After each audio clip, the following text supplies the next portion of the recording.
Hi guys, my name is Jitesh Khare. Welcome to our YouTube channel जिसका नाम है तजुर्बा टॉक्स विद जितेश। आज का ये पॉडकास्ट बहुत ही खास होने वाला है क्योंकि आज हमने एक ऐसे मुद्दे पे बात करी है जो कि भाग दौड़ भरी जिंदगी में कहीं खो सा गया है। लोग उस पे बात तो करना बहुत दूर की बात, ध्यान तक नहीं दे पा रहे हैं। और वो मुद्दा हमारी जिंदगी का बहुत ही महत्वपूर्ण मुद्दा है और वो है एनवायरमेंट, यानी कि पर्यावरण। और इस मुद्दे पे बात करने के लिए हमारे साथ है मिस्टर पंकज ग्रोवर, जो कि बहुत समय से पर्यावरण की बेहतरी के लिए अलग अलग तरह की एक्टिविटीज करते हुए आ रहे हैं, अलग अलग तरह की एनजीओ के साथ जुड़े हैं ताकि वो अपने आसपास के और अपने देश के पर्यावरण को बचा सके। तो आइए चलते हैं हमारे गेस्ट के पास और जानते हैं क्या है उनका तजुर्बा इस पर्यावरण से related. Thank you so much, आपने मुझे दोबारा से एक बार अपने नए चैनल पे इनवाइट किया। आज जो एजुकेशन पे बात होगी वो बात होगी एनवायरमेंटल एजुकेशन के ऊपर। तो आज हम एनवायरमेंट पे बात करने वाले हैं। तो सर, एनवायरमेंट के ऊपर बात करने वाले हैं तो सबसे पहले मैं जानना चाहूंगा आपके हिसाब से एनवायरमेंट की डेफिनेशन क्या है? सर, मेरे हिसाब से नहीं, यूनिवर्सल डेफिनेशन पे चलते हैं जितेश भाई। एनवायरमेंट हर वो चीज है जो हमारे आसपास है, चाहे हम कंट्रोल कर पाए या ना कर पाए। कुछ चीजें जिन्हें हम कंट्रोल कर पाते हैं उन्हें हम इंटरनल एनवायरमेंट कह देते हैं, और जिन्हें हम कंट्रोल नहीं कर पाते उन्हें हम एक्सटर्नल एनवायरमेंट कह के बोल देते हैं। तो ये अमूमन ये दोनों ही चीजें हमारी परफॉर्मेंस को इंपैक्ट करती हैं, चाहे कंट्रोल में है या नहीं है। ओके, तो सर आप इस एनवायरमेंट पे एजुकेशन जो देने वाले हैं किसके माध्यम से देने वाले हैं? आपके पॉडकास्ट के माध्यम से देंगे, लेकिन अभी जो हमारी एक टीम बना के हम लोग काम कर रहे हैं, उस टीम का नाम है मेरी माटी। मेरी माटी एक इनिशिएटिव है माटी से जुड़ने का। देखिए, हम जब कभी बात करते हैं तो RWS की बात करते हैं, हम NGOs की बात करते हैं, तो उनका ना एक पर्टिकुलर एक लिमिटेड दायरा होता है। जैसे मैं एक NGO के अंदर जनरल सेक्रेटरी था, जो कि एक पर्टिकुलर पूरे सिटी के अंदर एक सेक्टर, उस सेक्टर के भी एक ब्लॉक की RWA थी, तो वो सिर्फ उधर ही काम करती थी। फिर एक NGO से कनेक्ट हुआ जो थोड़ा और ब्रॉडर एस्पेक्ट लेके आई, फिर एक से हुआ जो नदी पे काम करती थी, एक पर्वत पे काम करती थी, एक समुद्र तटों पे काम करती थी। लेकिन अल्टीमेटली अगर हमें सबको कनेक्ट करना है अपनी मिट्टी से, तो हमें बात करनी पड़ेगी मेरी माटी की। इसलिए हमने सोचा कि क्यों ना हम एक ब्रॉडर एस्पेक्टिव पे बात करें। सिर्फ नदियां क्यों, पर्वत क्यों नहीं? सिर्फ पर्वत क्यों, समुद्र क्यों नहीं? समुद्र क्यों, झीलें क्यों नहीं? हर चीज पे बात करेंगे। तो इसलिए हमने मेरी माटी की शुरुआत की। तो मेरी माटी टीम जो एनवायरनमेंट पे काम करने वाली है, तो देखा जाए तो जो स्कूल्स और कॉलेजेस में एजुकेशन दी जाती है एनवायरनमेंट के बारे में, वहां भी बहुत कुछ पढ़ाया जाता है, लेकिन आपकी टीम की एजुकेशन और जो स्कूल कॉलेजेस में बच्चों को एजुकेशन मिली है, उन दोनों में डिफरेंस क्या है? स्कूल और कॉलेज जो अपनी तरफ से कर रहे हो बेस्ट है, उससे बढ़िया कुछ नहीं हो सकता। लेकिन फर्क आता है थ्योरी और प्रैक्टिकल में। CBSE में आपने भी फाइल बनाई होगी 12th क्लास के अंदर आके, अकाउंटेंसी। अगर आप कॉमर्स से किए तो आपने शायद अकाउंटेंसी पे फाइल बनाई होगी, बिजनेस स्टडीज पे बनाई होगी। वो कितनी प्रैक्टिकल थी और कितनी इम्प्रैक्टिकल, मैं उस पर नहीं जाऊंगा, वो शायद आप मेरा कंसर्न समझ गए। लेकिन हम बच्चों को जब एनवायरमेंट की बात करते हैं तो हम उन्हें प्रैक्टिकल एस्पेक्ट ले जाके दिखाते हैं। एक होता है कि स्विमिंग पूल के बारे में बताना, और एक होता है स्विमिंग पूल के अंदर ले जाना।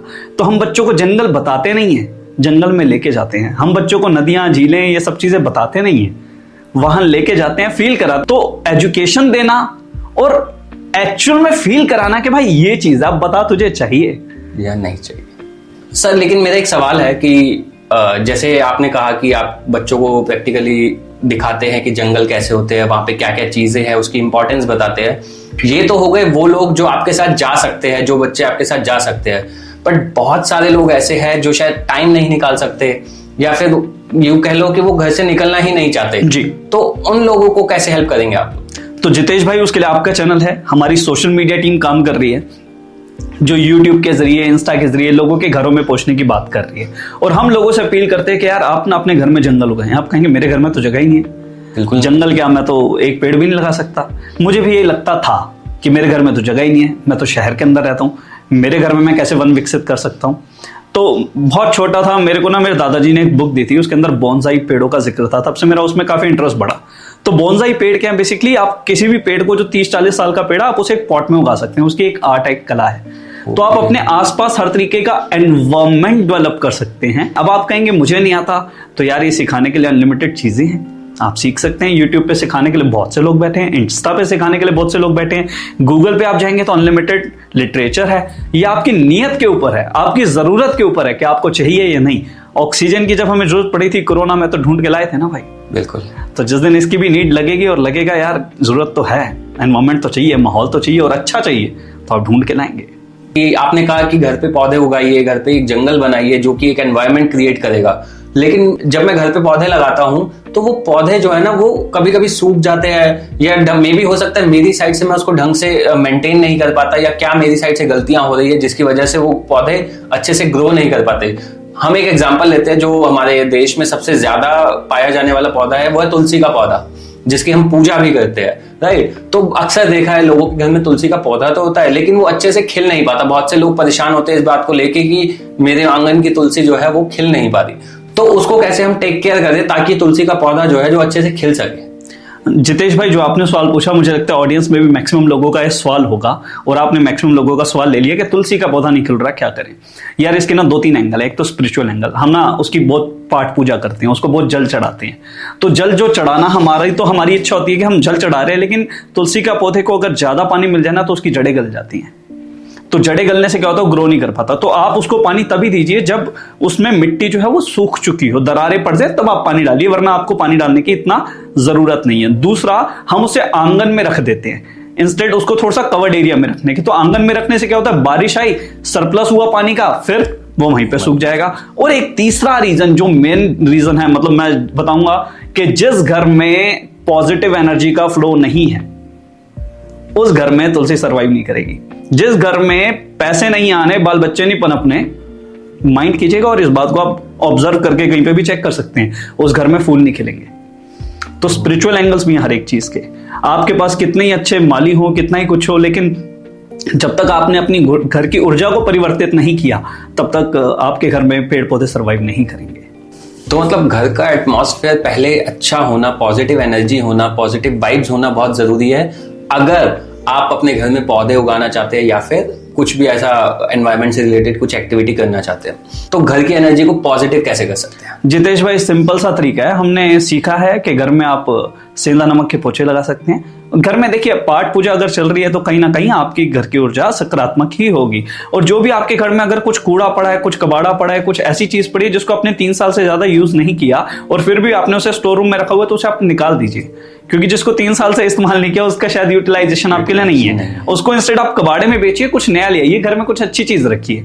तो जब आप घर की रेगुलर सफाई करेंगे, रेगुलर घर से इन चीजों को दूर करेंगे, तो जो आपके घर के वास्तु दोष हैं या जो और भी जो नेगेटिव एनर्जीज हैं वो अपने आप ही आपके घर से दूर होती जाएंगे। तो पंकज भाई, हमने एक चीज और नोटिस करी है कि जो दिल्ली एनसीआर के लोग हैं मोस्टली, वो क्या करते हैं, ताजी हवा जिसे कहते हैं कि वो लेना चाहते हैं, तो वो सबसे पहले उठ के पहाड़ों में चले जाते हैं।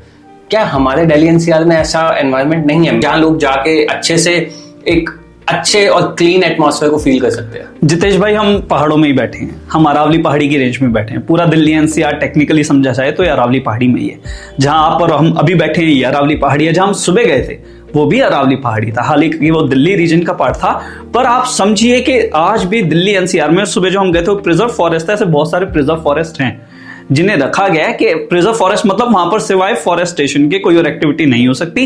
वहां पेड़ काटे नहीं जा सकते, लगाए जा सकते हैं। तो है बहुत सी जगह हैं, आप जिस दिन एक्सप्लोर करने निकलेंगे आपको मिल जाएंगी। लेकिन अगर आप घर में बैठेंगे और सोचेंगे नहीं है तो शायद आप नहीं ढूंढ पाएंगे। हमारे पड़ोस में जहां हम बैठे हैं, यहां से 5 किलोमीटर दूर पे परसोन मंदिर है।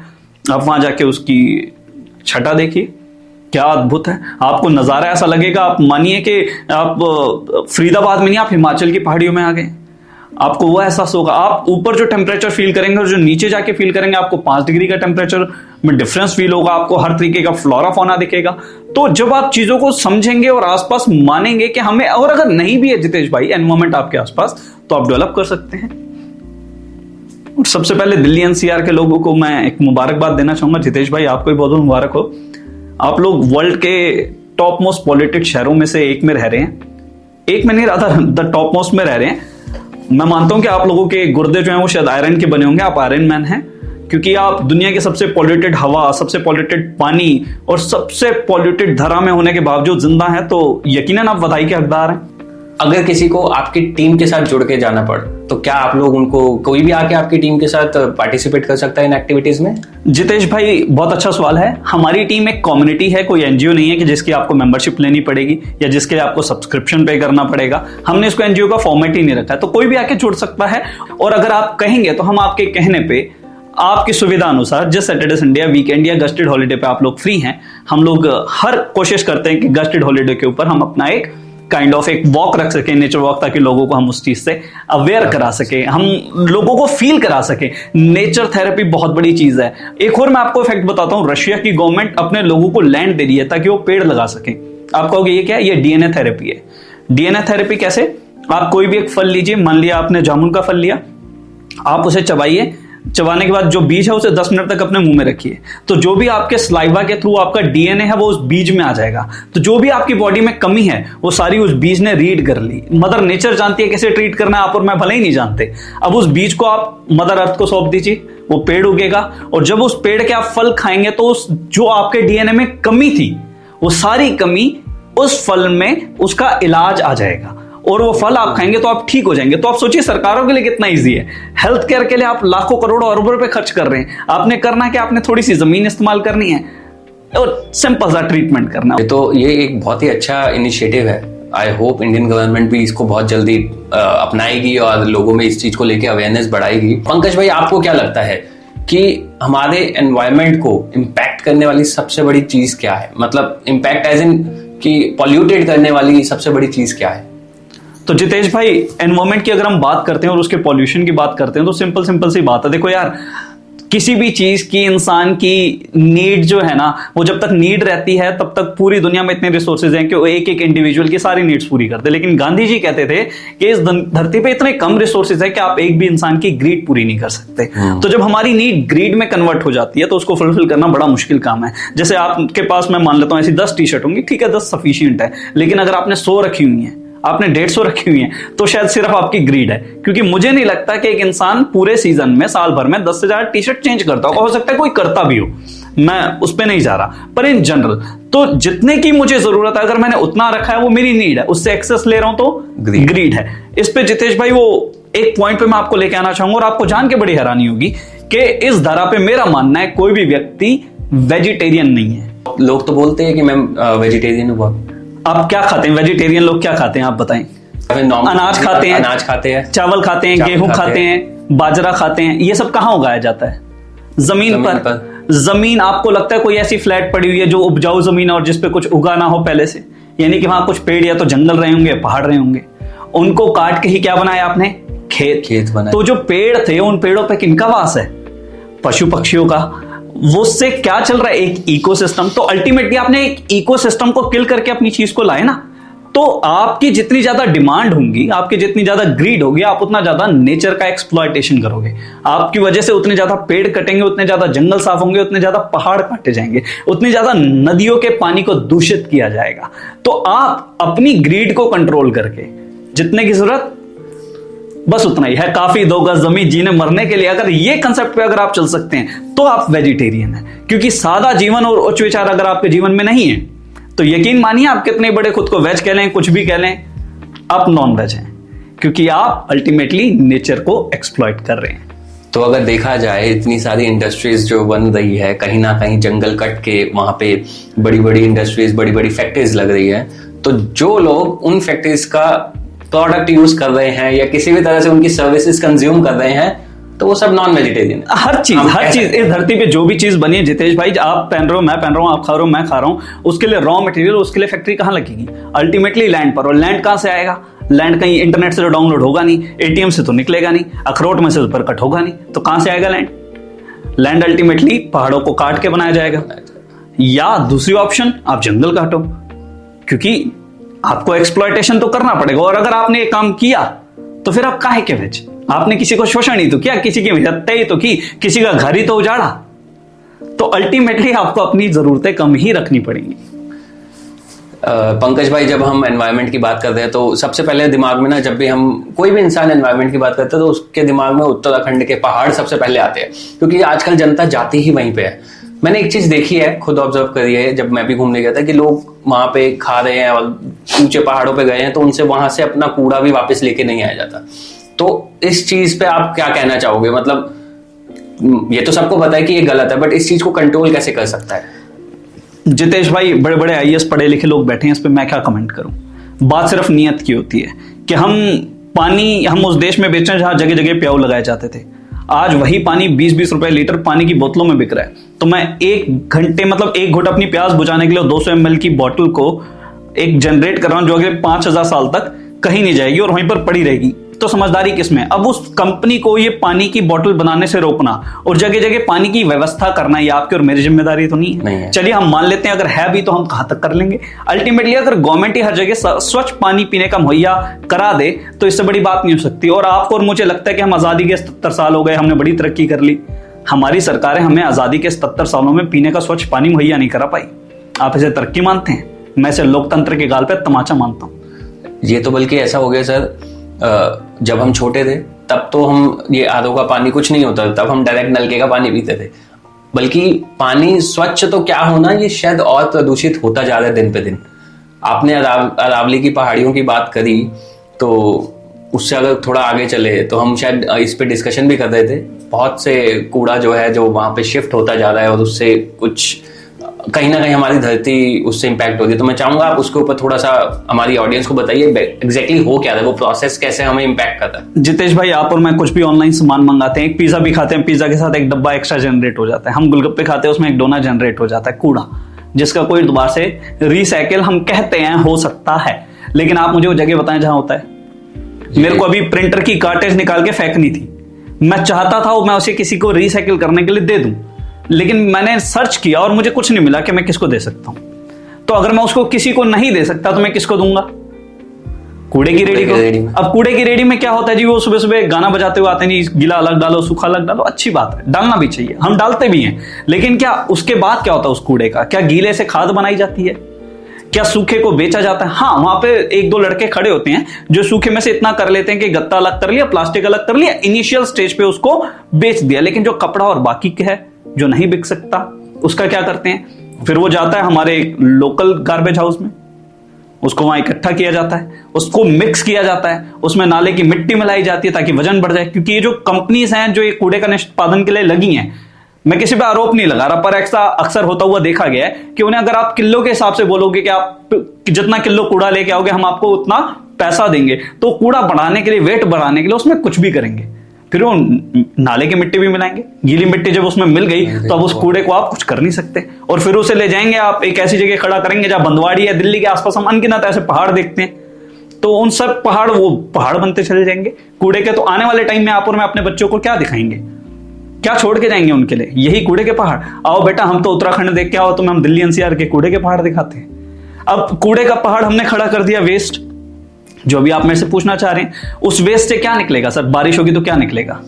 वही गंद, लीच जिसे बोलते हैं शायद, कूड़े का जूस, लीच या लिचेट जिसे बोलते हैं। तो लिचेट क्या है? लिचेट वो काला पानी है जो जहर है। अब इस धरती पे सबसे ताकतवर जानवर डायनासोर था किसी जमाने में, आज की डेट में कौन है? चीता। चीता है ना। चीता एक अल्टीमेट नेक्स्ट लेवल है जो इतनी स्पीड से दौड़ सकता है जिसका कोई मुकाबला नहीं, जिसके एंड्योरेंस का कोई मुकाबला नहीं, जिसकी स्टेमिना का कोई मुकाबला नहीं।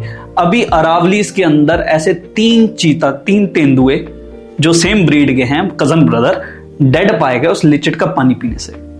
ठीक है, तो आप सोचिए जो वो तेंदुए की बर्दाश्त नहीं है उस पानी को पीने, क्या जितेश की होगी, क्या पंकज की होगी, क्या हमारी ऑडियंस की होगी? शायद किसी की नहीं होगी।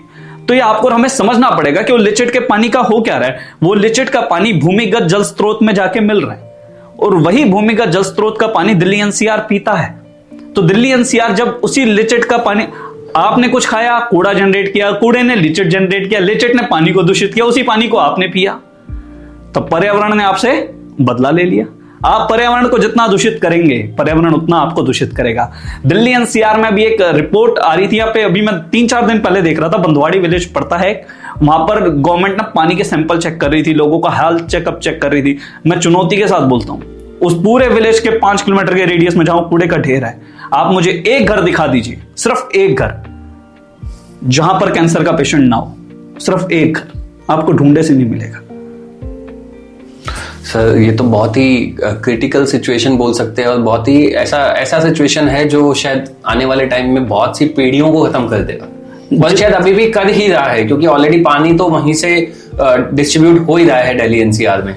तो सर अब जब देखो हम खाना नहीं छोड़ सकते, कंजम्पशन तो वैसे ही रहेगी और शायद बढ़ती भी रहेगी जैसे जैसे पॉपुलेशन बढ़ेगी। तो मुझे ऐसा लगता है कि इसका एक सॉल्यूशन है, बट थोड़ा सा डिफिकल्ट है, कि अगर हर सोसाइटी, या फिर कोई भी लोगों का ग्रुप मिलके कुछ ऐसा बना ले, क्योंकि मैंने कहीं पे ये सेक्टर 21B है या 21C, I am not sure, तो मैंने वहां पे देखा है कि वहां पे वेस्ट मैनेजमेंट के ऊपर बहुत अच्छे से काम होता है। मैंने पर्सनली जाके विजिट भी किया है। वो क्या करते हैं, गीला कूड़ा, सूखा कूड़ा, तो बेसिकली वो 4 हिस्सों में डिवाइड करते हैं कूड़े को, गीला कूड़ा, सूखा कूड़ा, मेडिकल वेस्ट और इलेक्ट्रॉनिक वेस्ट। तो वो उसको सेग्रीगेट करके वहां पे हम लोग जाके देख के आते थे, तो वो लोग उसको कहीं ना कहीं बायोडिग्रेड करके उसको खाद बनाते थे। जितेश भाई, मैं भी दे देता हूँ आपको मेडिकल वेस्ट, मैं भी आपको दे देता हूँ इलेक्ट्रॉनिक वेस्ट। आप उसे कहाँ लेके जाएंगे? What is next?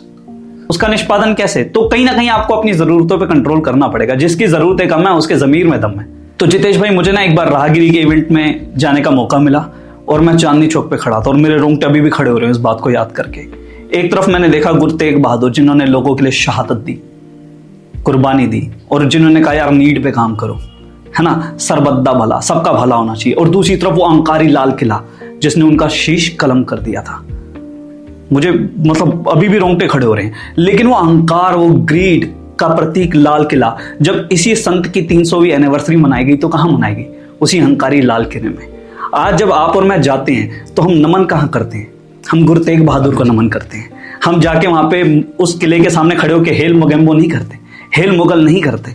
तो इसको कहीं ना कहीं आपको मुझे समझना पड़ेगा कि वक्त याद रखेगा। इतिहास युद्ध में हमारा मूल्यांकन जीत या हार से नहीं करता, वो इस बात से करता है कि हम लड़े कैसे। आपने और मैंने क्या अपनी जरूरतों पे कंट्रोल किया? क्या हम दूसरों की हित के लिए लड़े, या अपने लगे? गुरु गोविंद सिंह क्या कह के गए? शूरा जे पहचानिए जो लड़े दीन के हित, पुरजा पुरजा कट मरे पर कभू न छाटे खेत। लड़ना किसके लिए? दिन दुखियों के लिए। किस खुद के लिए क्या लड़ना यार? खुद के लिए तो दुनिया लड़ रही है। आप दूसरों के लिए जिस दिन फाइट करना सीख जाओगे, जिस दिन एनवायरमेंट, तो हम तब समझेंगे ना भाई, जब मैं आपको कुछ कर पा रहा हूं, आपको कुछ पॉजिटिव दे पा रहा हूं, किसी और को कुछ पॉजिटिव दे पा रहा हूं। सबको पॉजिटिव तो तब दे पाऊंगा ना जब मेरी सोच वैसी होगी। और एल्स इंसान क्या होता है? लालची। पंकज भाई, मेरा एक सवाल ये है कि देखा जाए तो गवर्नमेंट भी बहुत कुछ कर ही रही है पर्यावरण के लिए, बहुत सी एनजीओ है जो उस पर काम कर रही है, तो आपको ऐसी क्या जरूरत लगी कि आपको कम्युनिटी बिल्ड करनी चाहिए? जितेश भाई, बिल्कुल सही सवाल है। देखिए, हर किसी की अपनी अपनी रिस्पॉन्सिबिलिटी है। तो मेरी ये रिस्पॉन्सिबिलिटी थी कि मैं लोगों को जागरूक करूं, और परमात्मा ने मुझे अगर इस काम के लिए बनाया कि मैं जिस चीज को चाहूं, मुझे तब याद आ जाती है जो श्लोक है, जो चीजें हैं, जब कैमरे के सामने हो, जो सवाल पूछे जाते हैं, सही शब्द मिल जाते हैं, और जब मैं लोगों से बात करता हूं तो लोगों को लगता है यार कहीं ना कहीं वो इंस्पायर फील कर रहे हैं। तो मेरी रिस्पॉन्सिबिलिटी बनती थी कि मैं काम करूं। गवर्नमेंट अपना काम अच्छे से कर रही है, कोई दो राय नहीं है। एनजीओ अपना काम अच्छे से कर रही है, कोई दो राय नहीं है। मैं किसी की नियत पे सवाल नहीं उठा रहा, लेकिन अल्टीमेटली जिस एनजीओ को मैंने, मेरे दादाजी ने शुरू किया, वो एनजीओ अपने एक पर्टिकुलर पर्पस के लिए बनी थी। उसको पूरे शहर की एनजीओ घोषित किसने कराया? कोर्ट के एक केस ने। कोर्ट ने बोला भाई एक सिमिलर चीज की जरूरत ना पूरे शहर को है, तो हम आपको अपने ब्लॉक से हटा के पूरे शहर का बना देते हैं। तो बहुत से लोगों को मैंने देखा है कि वो जो एनजीओ शुरू करते हैं ना, उनका पर्पस कुछ पर्सनल होता है कि मैं इसको अपने एरिया को बचाने के लिए, अपने एरिया को प्रोटेक्ट करने के लिए, कहीं इसको कुछ हो ना जाए, बस एक नाम दे देते हैं और उसकी शुरुआत कर देते हैं। जबकि अगर एनवायरमेंट की बात करें तो एनवायरमेंट लिटरेसी की तो सभी को जरूरत है ना। तो सरकारें कर रही हैं, क्या कर रही हैं, क्या नहीं कर रही, वो आपके सामने और मेरे सामने। आज फरीदाबाद में हम कह रहे हैं पॉल्यूशन बहुत है। पॉल्यूशन कैसे हटेगा? एयर पॉल्यूशन कैसे हटेगा? जब आपके पास पब्लिक ट्रांसपोर्ट होगा। क्या आपके पास है? The answer is no. अगर पब्लिक ट्रांसपोर्ट आ भी जाए तो क्या हमारे पास सड़कें हैं? आप मुझे फरीदाबाद की 1 किलोमीटर की सड़क बताएं जहां आप रात को वॉक कर सकते हैं बिना टूटी सड़क, जहां साइकिल चलाई जा सकती है। शायद आपको शर्म आ जाएगी कि बोलते हुए इतना बड़ा फरीदाबाद शहर और मथुरा रोड को छोड़ के हमारे पास कहीं 1 किलोमीटर का रास्ता नहीं है। थोड़े टाइम पहले एक ऐसे ही चुटकुला सुना था मैंने कि एक बंदा बीमार हुआ तो उसके पेट में गैस भर गई थी। तो गैस जब भर गई उसके पेट में तो उसको डॉक्टर के पास लेके गए। तो डॉक्टर ने बोला इसको कोई दवाई की जरूरत नहीं है, इसको फरीदाबाद में स्कूटी पे बिठा के फरीदाबाद की सड़कों पे 2-3 किलोमीटर तक घुमाइए, इसकी गैस अपने आप निकल जाएगी। तो आप सोच के देखिए इससे बड़ी क्या ही बात होगी कि डॉक्टर कहता है मेडिसिन की जरूरत नहीं है, आप सड़कों पे घुमाइए, वो झटके इतने लगेंगे कि उसकी सारी गैस बाहर आ जाएगी। इस बात पे ना मुझे वो हबीब जलिब साहब याद आते हैं जो नज़में लिखते थे और उन्हें पीपल्स पोएट कहा जाता था। तो अगर आपकी परमिशन हो तो 2 लाइनें मैं उनकी रखना चाहूंगा।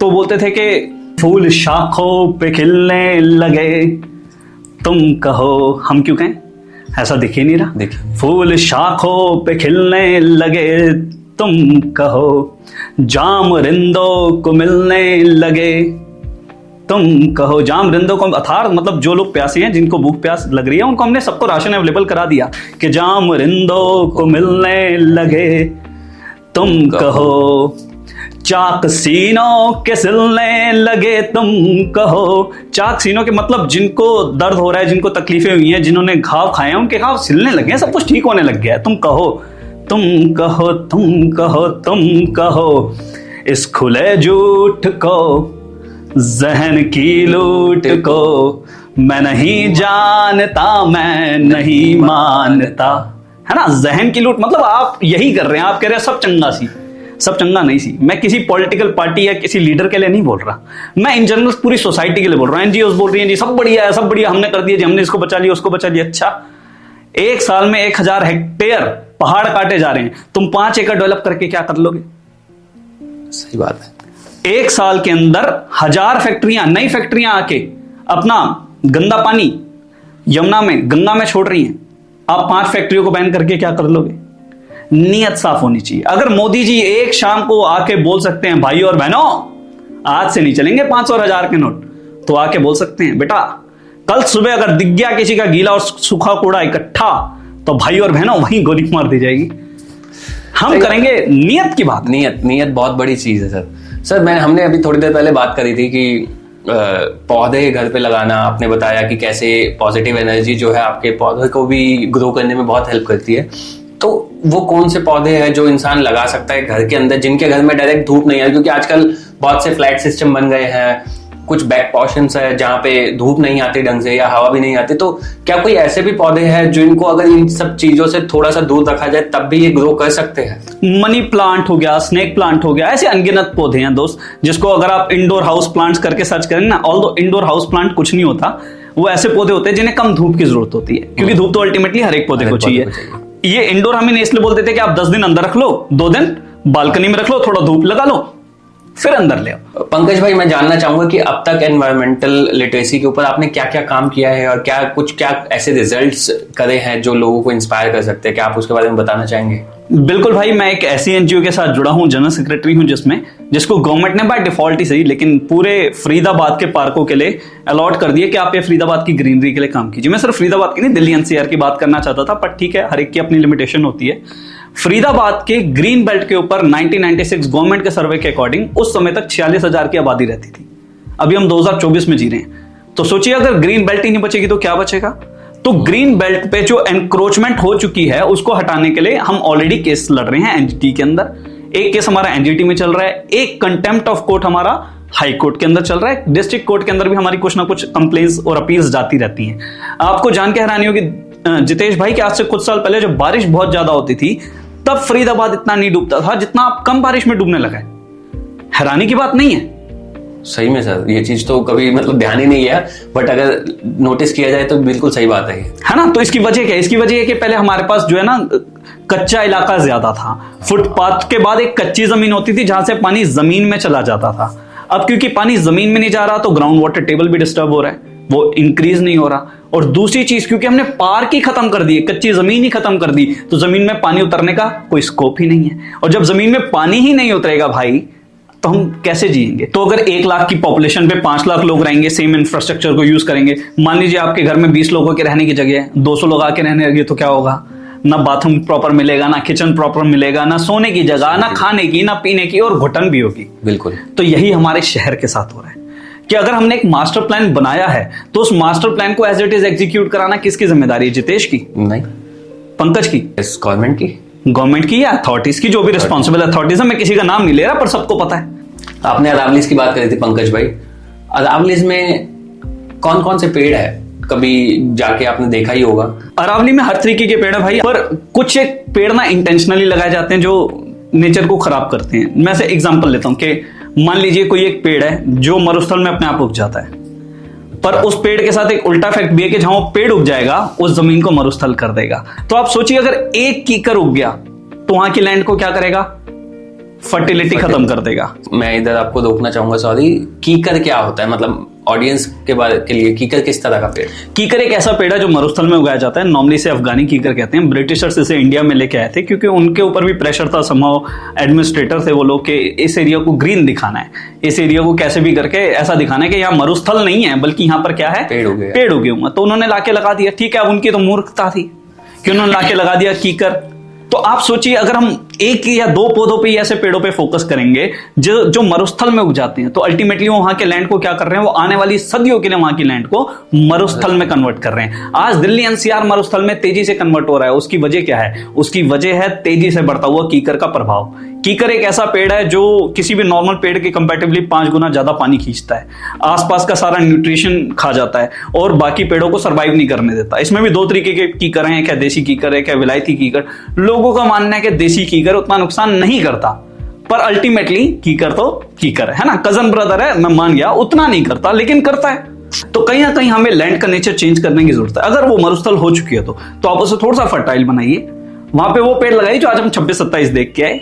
रॉन्ज था जिसके अंदर पलाश था, ढाक था, बड़े सारे पेड़ थे, सबके नाम तो मुझे भी नहीं याद, पर वो लिस्ट आपको शायद मिल जाएगी।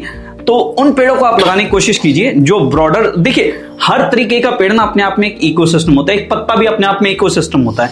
हर एक पत्ते के ऊपर अलग तरीके का कीड़ा सर्वाइव करता है, हर एक पेड़ के ऊपर अलग तरीके का बर्ड आता है। वहां तिनके थे, वहां घास थी। ये घास किसके लिए चाहिए? बर्ड्स के लिए। वो रिजर्व फॉरेस्ट इसलिए है क्योंकि वहां सुबह सुबह लोग, आपको कैमरा, हालांकि वहां फोटोग्राफी अलाउ नहीं है, लेकिन वहां सुबह सुबह लोग बर्ड्स को देखने आते हैं अपनी दूरबीन लेके, कि यहां पर हमें बर्ड्स देखेंगे। क्यों? क्योंकि वहां वो पूरा माहौल दिया हुआ है, अलग अलग तरीके के पेड़ हैं, तिनके हैं, तिनकों से पक्षी क्या करेंगे? घोंसला बनाएंगे। तो उन्हें पेड़ मिलेगा, फूड मिलेगा और इंसेक्ट्स मिलेंगे, और हर तरीके का इंसेक्ट एक अलग तरीके के पेड़ पे आता है। तो बर्ड को जब आपने माहौल दिया तो बर्ड्स वहां अपने आप आ जाएंगे। यहां से ज्यादा दूर नहीं जाते भाई, मांगर बनी चलते हैं, सिर्फ 15-17 किलोमीटर बैठेगा। आप वहां चल के बर्ड्स देखना, आपको लगेगा डिस्कवरी चैनल देख रहे हो क्या, नेशनल जियोग्राफी पे आ गए। चल क्या रहा है यार, मतलब इतना सब बायोडाइवर्सिटी कैसे है, इतने सारे बर्ड्स कैसे हैं। और वहां पर लोग आपको इतने बड़े बड़े 5-5, 10-10 लाख रुपए कैमरे लेके फोटो शूट करते हुए नजर आएंगे बर्ड्स की, और आप हल्का से भी शोर करेंगे, शांत फोटो शूट करनी उड़ जाएगा। तो वहां क्यों दिख रहे हैं, यहां क्यों नहीं दिख रहे? एनवायरमेंट, माहौल, एनवायरमेंट। तो जहां आप साफ सुथरा एनवायरमेंट देंगे, माहौल देंगे, वहां चीजें आएंगी। और अगर आपके घर के आसपास पक्षी नहीं चहचहा रहे तो यकीन मानिए आप एक ऐसे जीवन पे रह रहे हैं, आप एक ऐसी जगह पे रह रहे हैं जो लिवेबल नहीं है। आपको जगह तुरंत छोड़ देनी चाहिए।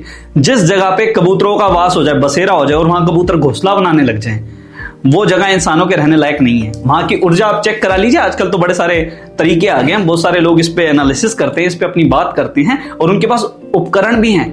आप ले जाके देखिए, वहां की ऊर्जा रहने लायक नहीं होगी।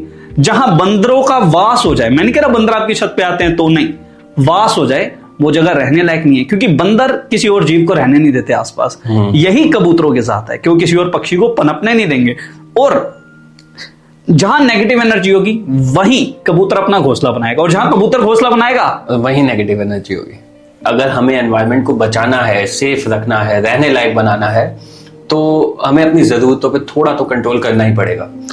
अगर मैं एक बार के लिए जरूरतों वाले मुद्दे को थोड़ा सा साइड में रख के जानना चाहूं कि और क्या तरीका है कि हम अपने एनवायरनमेंट के लिए कुछ कर सके, कुछ उसको बेहतर बनाने के लिए अपना योगदान दे सके, तो आपको क्या लगता है इंसान को इससे हटके और क्या करना चाहिए? इसका जवाब मेरी जेब में, ये रुमाल, टिश्यू पेपर छोड़ के अगर आप इस रुमाल का इस्तेमाल करते हैं तो आप पर्यावरण को बचा सकते हैं। जितना पानी एक टिश्यू पेपर को बनाने में इस्तेमाल होता है, उससे कम पानी में साफ हो जाएगा। तो जेब में हमेशा एक रुमाल कैरी करना कोई इतना बड़ा मुश्किल टास्क नहीं है। तो अगर आप टिश्यू पेपर बचा रहे हैं तो आप पेड़ बचा रहे हैं, आप पेड़ बचा रहे हैं तो आप जंगल बचा रहे हैं, और जंगल बचा रहे हैं तो आप पर्यावरण में योगदान दे रहे हैं। पानी, जिस भी रेस्टोरेंट में जाएं, मैं तो डिमांड पहले करता हूं, भाई रेगुलर वाटर सर्व करेगा तो खाना खाएंगे, वरना नहीं खाएंगे, थैंक यू, ओके प्लीज। यार इतनी स्टुपिडिटी, मतलब common sense is very uncommon amongst common people. आप अपनी एक बार की प्यास बुझाने के लिए एक ऐसी बोतल जनरेट कर दोगे एक घुट के लिए, जो अगले 5000 साल तक धरती का साथ नहीं छोड़ेगी, जिसका कुछ हो नहीं सकता। आप कह रहे हो जाती है रिसाइकिल, कहां हो रही है दिखाओ ना, और कितने परसेंट हो रही है। अगर 1000 बोतल जनरेट हो रही है और 10 रिसाइकिल हो गई तो उसकी परसेंटेज क्या है? कुछ भी नहीं। आपको समझना पड़ेगा। तीसरा, जो आप बेसिक काम कर सकते हैं, जरूरतें को थोड़ा सा मिनिमाइज कर सकते हैं, कि भाई चीजों को, चलो ठीक है आपसे मिनिमाइज नहीं हो रही, तो आप अपनी परचेजिंग को ना डेफर कीजिए। आपको लग रहा है मुझे इस चीज की जरूरत है, कोशिश कीजिए कि अगले 15 दिन मैं इसके बिना सर्वाइव कर जाऊंगा। अगर हाँ तो कर जाइए। फिर 15 दिन बाद फिर खुद से पूछिए, क्या अगले 15 दिन मैं इसके बिना सर्वाइव कर जाऊंगा? अगर जवाब मिले हाँ तो कर जाइए। ऐसे करते करते मैंने अपना डेड फोन तकरीबन 2 साल एक्स्ट्रा चलाया। नहीं, लेकिन सर इसमें एक चीज ये भी है, मैंने ये चीज ऑब्जर्व करी है खुद के उसमें, कि फॉर एग्जांपल मुझे आज किसी चीज की जरूरत है, ये बेसिकली तब बताया जाता है जब आप सेविंग्स की बात करते हैं, कि मुझे आज किसी चीज की लग रहा है मुझे कि उसकी जरूरत है, मुझे सिर्फ 2 दिन वेट करना है और 2 दिन बाद दोबारा खुद से सवाल करने क्या सच में मुझे उसकी जरूरत है, तो मुझे जवाब मोस्टली ना में मिलेगा। क्यों, क्या होता है, कई बार मैं मार्केट गया, मैंने मार्केट में कोई चीज ऐसी देखी जो मुझे पसंद आई और पसंद आने की वजह से मैंने उसकी जरूरत क्रिएट कर ली अपनी जिंदगी में, लेकिन मुझे उसकी जरूरत नहीं थी, क्योंकि अगर जरूरत होती तो मुझे मार्केट जाने से पहले उसकी जरूरत पता होती। मुझे देखने के बाद कभी जरूरत क्रिएट नहीं होती, देखने के बाद सिर्फ पसंद होती है कि मुझे वो पसंद है इसलिए मुझे खरीदनी है। तो इसलिए कहा जाता है कि अगर आपको कुछ चीज देख के पसंद आ रही है तो आप अपने आप को टाइम दो, 2 दिन 3 दिन बाद आके मैं इसको लूंगा। अगर आपकी जरूरत होगी तो आप जाके लेके आओगे, नहीं तो आप सच में नहीं लेके आओगे। ये बेसिकली सेविंग्स के लिए बोला जाता है, बट यहाँ आपकी बात से कनेक्ट हो सकते हैं कि अगर आपको लग रहा है कि ये एक स्पेसिफिक चीज आपकी जरूरत है तो आप 2 दिन 3 दिन वेट करिए और देखिए कि क्या सच में ये आपकी जरूरत है या फिर जस्ट आपको वो चीज पसंद थी और आप लेना चाह रहे थे उसे। तो जितेश भाई, ये पसंद नापसंद हमारी हम कैसे डिसाइड करते हैं? आपको अगर ये कलर पहनना है, शर्ट पहननी है, ट्राउजर पहननी है, सॉक्स लेनी है या ये घड़ी लेनी है, आप यकीन मानिए आप चाहे ना चाहे आप खुद से पूछे ये माइक लेना है, इन सब चीजों में से आपको किसी न किसी ने रेकमेंड किया होगा, तेरे पे अच्छी लग रही है, तेरे लिए सही है। तो अब हमारी जरूरतें कहां से शुरू हो रही हैं? आप समझिए इस समय हम दुनिया में ऐसे दौर पे खड़े हैं जहां न्यूक्लियर वॉर बड़ी नहीं होगी, एआई वॉर बड़ी होगी, जहां सोशल मीडिया की वॉर बड़ी होगी। आप चाइना चले जाएं, वहां का टिकटॉक क्या करता है? वहां का टिकटॉक वहां की लोकल चीजों को प्रमोट कर रहा है। बिजनेस को प्रमोट करने के लिए वो लोग सोशल मीडिया का इस्तेमाल कर रहे हैं। हम क्या कंटेंट कंज्यूम कर रहे हैं? हम वो कंटेंट कंज्यूम कर रहे हैं जो जिसकी कोई लॉजिक ही नहीं है, जो हमारे अंदर ग्रीड क्रिएट कर रहा है, जो हमारे अंदर एंजाइटी क्रिएट कर रहा है। जेन जी, इसके बारे में आप कभी गूगल पे सर्च कीजिएगा, इतना कुछ है। और जो अभी जो नेक्स्ट जनरेशन आ रही है, जिसको 1 साल के अंदर ही पैदा होते ही उसके हाथ में हमने मोबाइल थमा दिया, आप कभी उस जनरेशन के बारे में सोचिएगा कि वो क्या कंटेंट कंज्यूम कर रहे हैं, उनके अंदर इतनी जिद कहां से आ रही है, उनके अंदर इतना परिवर्तन क्यों आ रहा है, उनके अंदर इतनी सारी चीजों की नेसेसिटी है ही नहीं ना, और खामखा वो मांग रहे हैं। तो ये सब चीजों की वजह क्या है? वो कंटेंट कंज्यूम करना। और वो कंटेंट कहां से आ रहा है? टेक्नोलॉजी कहां से आ रही है? ये टिकटॉक और ये यूट्यूब और ये सब कहां की टेक्नोलॉजी? हिंदुस्तान की तो नहीं है, लेकिन जहां की भी है हम इसको चाहे ना चाहे, जाने अनजाने क्रिएट कर रहे हैं और कंज्यूम कर रहे हैं, जिससे हमारे लिए हमारे एनवायरमेंट को नुकसान पहुंचाने के खतरे और भी बढ़ गए हैं। और एआई एक ऐसा टूल है जो आने वाली जनरेशन में, हमारे एलॉन मस्क साहब का कहना है कि न्यूक्लियर वॉर बड़ी नहीं होगी, उससे दुनिया को इतना खतरा नहीं है जितना एआई वॉर से है। और एआई वॉर की अभी तो आएगी जब आएगी, लेकिन आज की डेट में जो सबसे बड़ा खतरा दुनिया को है वो सोशल मीडिया से है। हालांकि आप और हम भी सोशल मीडिया के लिए कंटेंट बना रहे हैं। सोशल मीडिया मुझे ऐसा लगता है बहुत हद तक अच्छा भी है लेकिन बहुत हद तक बुरा भी है। जैसे आपने कहा कि हमें क्या दिखाया जाता है, जब सोशल मीडिया नया आया था तब हम लोग वो देखते थे जो हम देखना चाहते थे, बट आज सोशल मीडिया उस लेवल पे पहुंच गया है कि हमें वो दिखाया जा रहा है जो वो सामने वाला दिखाना चाहता है। हमारी मर्जी के हिसाब से सोशल मीडिया नहीं चल रहा आज की डेट में, हमें पुश किया जा रहा है। पुश मार्केटिंग जिसे कहते हैं वो हमारे साथ हो रही है, which is very dangerous for हमारी आने वाली जनरेशन। जितेश भाई, ये सदियों से चलता रहा है, ये आपको अभी ऐसा महसूस हो रहा है? आप जब सोशल मीडिया नहीं था, 2009-10 तक की हम बात कर लेते हैं, तो जितने भी दुनिया के मीडिया हाउसेस थे उन पे सिर्फ 7-8 फैमिलीज का कब्जा था। तो 7-8 फैमिलीज जो कंटेंट चाहती थी वो आपको दिखाती थी, जिसकी सरकार चाहती थी उसकी सरकार बनवाती थी। आप दुनिया भर के सारे न्यूज़पेपर को इकट्ठे कर लीजिए, सारे न्यूज चैनल को इकट्ठे कर लीजिए, सारे टीवी चैनल्स को इकट्ठा कर लीजिए, जितना भी 2008-9 से पहले का टीवी कंटेंट था, न्यूज़पेपर कंटेंट था, सबको इकट्ठा कर लीजिए। ले दे के दुनिया के 7-8-10 परिवारों का उस पर कंट्रोल था। बिल्कुल। तो ये तो सदियों से लूटा है तुमने हमारा सुकून, तो ये तो चलता रहा है। वही मैंने आपसे कहा ना कि कुछ लोग होते हैं जिनकी नज़में जो हैं वो फॉरएवर होती हैं। तो नज़्म आज़ादी के पार्टीशन के टाइम पे थी, आज भी उतनी सच है। तो पंकज भाई, आपसे आखिरी सवाल मेरा ये है, कहते हैं कि इतना बड़ा बदलाव लाना है तो बहुत लोग लगेंगे, आपके अकेले से कैसे बदलाव आएगा? आपको क्यों लगता है ऐसा कि आप कुछ कर पाएंगे? जितेश भाई, इससे बढ़िया सवाल किसी ने नहीं पूछा कि माना अकेला चना झाड़ नहीं फोड़ सकता, लेकिन सच्चाई की गुलेल पे तरीके से उछल जाए ना तो बड़बोले की आग फोड़ देता है। गांधी जी अकेले उछले थे, उन्होंने एक एक के घर जाके नहीं कहा था, व्हाट्सएप नहीं किया था सबको, तू मेरे साथ है, तू मेरे साथ है, आजा आजा। उन्होंने कहा था मैं देश आजाद करने चला। अंग्रेज तूने मुझे ट्रेन से फेंका, ठीक है, लोग उनके लिए नेगेटिव बोल सकते हैं, इट्स ओके, पर मेरी औकात नहीं है कि मैं अपने किसी पूर्वज के लिए कुछ नेगेटिव बोलूं कि तूने मुझे ट्रेन से फेंका, अब देख तुझे कैसे देश से फेंकता। ईगो पे ले ली ना, वो भी युवा थे उस समय। दूसरी बात कि आपने मेरे से जो सवाल पूछा वो बड़ा ही कमाल का, और इसमें मुझे एक स्टोरी याद आती है कि वो चिड़िया की, एक छोटी सी चिड़िया थी, जंगल में आग लग गई, वो चोंच में पानी भर भर के फेंक रही थी, तो दूसरे ने उससे पूछा, यार तू पागल है क्या, तेरी चोंच में पानी भरने से कौन सी आग बुझ जाएगी? वो बोली, मुझे पता नहीं बुझेगी।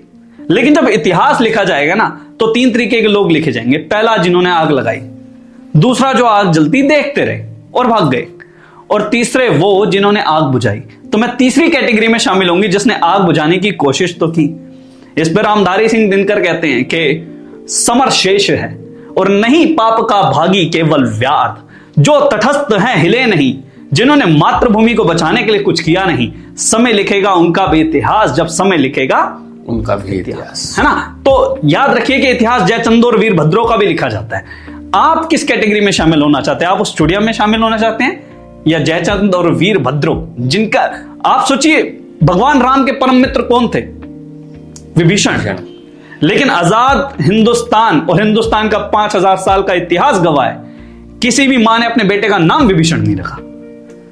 वजह सोची कभी आपने? भगवान राम के परम मित्र और उनका कोई मंदिर भी नहीं है। क्यों? क्योंकि जो मातृभूमि का ना हुआ वो किसी का नहीं हो सकता। तो अगर आप धरती मां के ना हुए तो आप किसके हो जाएंगे? तो आप ऐसा ना कुछ कर बैठिएगा कहीं गलती से कि लोग आपको भूल ही जाएं, आप इतिहास बन जाएं। आई विश कि ये जो आपके एफर्ट्स है एक दिन रंग लाएंगे, पता नहीं कितने समय में। ये तो बहुत बड़ी जंग है जो हम लड़ने निकले हैं, and I will definitely support you in this.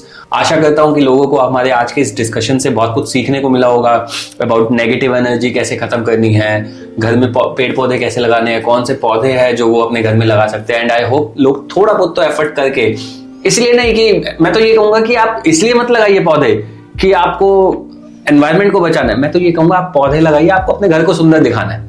Artificial पौधे भी तो लगाते ही है ना, तो बेटर है कि आप ओरिजिनल पौधे लगाइए। इससे आपकी घर की पॉजिटिव एनर्जी भी बढ़ेगी और साथ ही साथ आपका घर भी सुंदर दिखेगा। बाकी एनवायरनमेंट का क्या है, हम जैसे पागल तो है ही काम कर रहे हैं एनवायरनमेंट के लिए। अब आप खुद ही देखिए, ये एक आर्टिफिशियल पौधा लगाया हमने, आज सर ने बताया कि कौन से पौधे हैं जो हमारे घर के अंदर पनप सकते हैं, तो हम भी कोशिश करेंगे कि एक ओरिजिनल पौधा लगाए जो हमारे स्टूडियो में भी एक पॉजिटिव एनर्जी ला के दे हमें। तो thank you so much for watching this video, and thank you so much sir हमारे साथ जुड़ने के लिए और हमारे साथ अपना ज्ञान शेयर करने के लिए। आई होप लोग इस ज्ञान का भरपूर फायदा उठाएंगे और एनवायरनमेंट को बचाने में थोड़ा बहुत तो योगदान दे ही सकें। Thank you Jitesh ji, and I would really like to congratulate you कि आपने एक पहल की कि उस मुद्दे को उठाते हैं जिस पे कोई बात नहीं कर रहा। Thank you. जो आज की नीड है, और आज की नहीं बल्कि अनंत काल तक हमारी नीड है। Thank you so much guys इस वीडियो को एंड तक देखने के लिए। आई होप ये वीडियो आपके लिए बहुत ही यूजफुल रही होगी, आपको बहुत सी ऐसी बातें सीखने को मिली होंगी जो शायद आपने पहले नहीं सुनी हो। अगर आप चाहते हैं कि हम कोई स्पेसिफिक टॉपिक पे अपनी वीडियो बनाए, एक पॉडकास्ट बनाए, तो प्लीज हमें कमेंट करके बताइए। हम कोशिश करेंगे कि एक ऐसे एक्सपीरियंस्ड गेस्ट को लेके आए उस पर्टिकुलर टॉपिक पे, ताकि आपको मैक्सिमम इंफॉर्मेशन मिल सके।